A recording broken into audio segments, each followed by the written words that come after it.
Monagni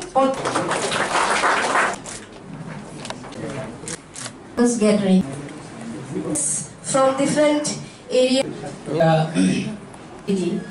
So Tripura প্রাণী সম্পদ বিকাশ দপ্তরের এটা আমাদের ঐতিহাসিক দিন, কারণ অনেক বছর পর আজকে আমাদের দপ্তরে প্রায় ৬৭ জন ভেটেরিনারি ডক্টরকে আমরা নিয়োগপত্র দিয়েছি।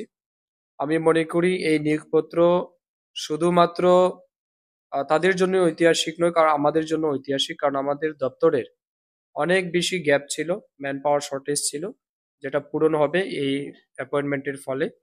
এবং বিভিন্ন জেলায় বা সাব ডিভিশন এলাকায় আমাদের যে সমস্ত ইনফ্রাস্ট্রাকচার রয়েছে বা ভেটেরিনারি হসপিটাল রয়েছে, সেই সমস্ত জায়গাতে পর্যাপ্ত ডাক্তারের অভাবে আমরা পরিষেবা সেইভাবে দিতে পারছিলাম না। আমি মনে করি এই ৬৭ জন ডাক্তার আগামী দিন বিভিন্ন রুরাল এরিয়ায় বা গ্রামীণ এলাকায় তারা যারা প্রাণী পালক আছেন তাদের প্রাণী পালকদের সুরক্ষার জন্য, স্বাস্থ্য সুরক্ষার জন্য তারা পরিষেবা দিতে পারবেন।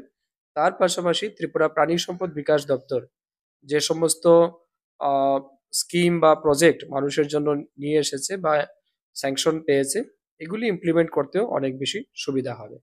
তো আমি ধন্যবাদ জানাচ্ছি রাজ্যের মাননীয় মুখ্যমন্ত্রী মহোদয়কে, যার ওনারও সহযোগিতা রয়েছে সেই ক্ষেত্রে, এবং আমরা ডিপার্টমেন্টের আমাদের অফিসারদের আন্তরিকতার ফলে অনেক বছর পর আমরা এই নিয়োগ করতে পেরেছি।